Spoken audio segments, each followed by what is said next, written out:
కృపా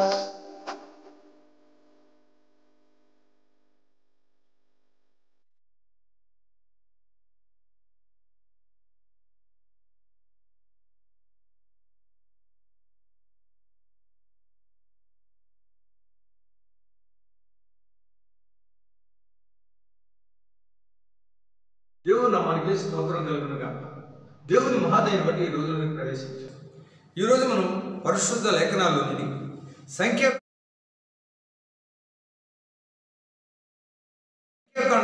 27వ అధ్యాయంలో 20వ వచనం చదువుకుందాం.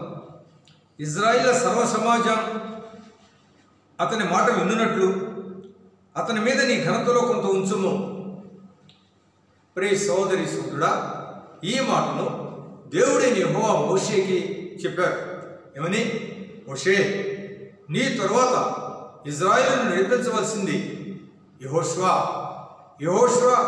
నీ తరువాత ఇజ్రాయిల్ని నడిపించాలి కనుక ఇజ్రాయిల్ ప్రజలకి యెహోషువ కూడా ప్రయాసపడుతున్నాడు.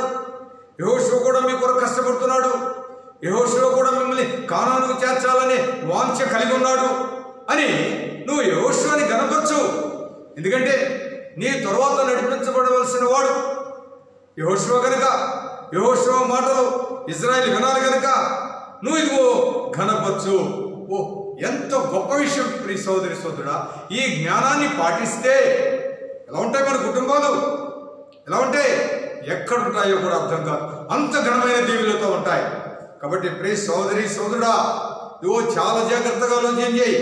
ఇదిగో నీ కుటుంబంలో నీ పిల్లలు, ఇదిగో నీ తర్వాత కూడా సుఖ జీవనం చేయాలంటే, నీ తర్వాత కూడా మేలుకరమైన జీవితం జీవించాలంటే ఇదిగో నీ భార్యని నీ బిడ్డల ముందు కనపరచు.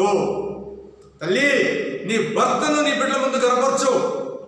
ఎందుకంటే నువ్వు నీ భర్తను కనపరిస్తే ఇదిగో నీ భర్త ఆ బిడ్డల కొరకు చేస్తున్నటువంటి ప్రయాసలు త్యాగాలను బిడ్డలు గ్రహించి తండ్రికి లోపడతాడు. అలాగే సోదరుడా, ఇదిగో నీ భార్యను కనపరిస్తే నీ బిడ్డలు ఇదిగో నీ భార్యకు లోపడతారు. ఇప్పుడు మన బిడ్డలు ఎలా ఉన్నారు? తల్లిదండ్రులకి ఎవరికి లోపడట్లేదు. బిడ్డల జీవితాలు బిడ్డలయ్యే. కారణం ఏంటి? దయతో చాలా జాగ్రత్తగా ఆలోచన చేయి. ఎందుకని తల్లి తండ్రిని కనపరచట్లేదు. తల్లి ఇదిగో వారి తండ్రిని కనపరచట్లేదు. వాళ్ళ ముందే తండ్రిని దూషిస్తుంది. ఏం చేసావు, ఏం పెట్టావు, ఏం చూసావు మమ్మల్ని అని తండ్రిని దూషిస్తుంటే ఆ దూషించే భావాల బిడ్డల హృదయాలలో పడినప్పుడు ఆ బిడ్డల తండ్రి మాట ఎందుకు వింటారా? అలాగే ఇదిగో భర్త అంటే తల్లిని దూషిస్తున్నాడు. తల్లి మంచిది కాదని ఆమె బలహీనతలు బయట పెడుతున్నాడు. అలాంటి పరిస్థితుల్లో తల్లి మాట బిడ్డలు ఎందుకు వింటారు? కాబట్టి ప్రియ సోదరి సోదరులారా, ఒక ఇంట్లోనే భార్య భర్తను కించపరుచుకుంటూ, భర్త భార్యను కించపరుచుకుంటూ ఉన్నారు కనుక బిడ్డలు ఎవరి మాటలు వినని జీవితాల్లోకి వెళ్ళిపోయారు. ఇప్పుడు వాళ్ళు ఎక్కడున్నారో తెలుసా నీకు? నీటిలోనే ఉన్నారు. నువ్వు భోజనం పెడుతున్నావు అనుకుంటున్నావు. వారి మనస్సు నీ మనస్సులకు బహుదూరంగా వెళ్ళిపోయింది. దయతో చాలా జాగ్రత్తగా ఆలోచన చేయి. కాబట్టి ప్రియ సోదరి సోదరుడా, గతించిన జీవితాలు వదిలేసేయి. నువ్వు నిజముగా బిడ్డలను ప్రేమించే తల్లివైతే, నువ్వు నిజముగా బిడ్డలను ప్రేమించే తండ్రివైతే నీ భార్యను కనపరచు సోదరుడా, నీ భర్తను కనపరచు తల్లి. అర్థం చేసుకో తల్లి, అర్థం చేసుకో. మీరు ఒకరినొకరు కనపరచుకోలేకపోతున్నారు, ఒకరినొకరు గొప్ప చేసుకోలేకపోతున్నారు.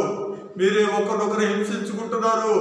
ఎవరికి వారు మేము మంచివారు అని మిగిలిన వాడిని తృణీకరించుకుంటున్నారు. అందుకనే పిల్లలు మన మాట వినట్లేదయ్యా. అందుకనే బిడ్డలు మన మాట వినట్లేదు. ఎంత గొప్ప మాట చెప్పాడు మోషే. ఇజ్రాయిల్కు యెహోషువ మీద నమ్మకం కలగాలంటే యెహోషువ మీద కొంత ఘనత ఉంచు.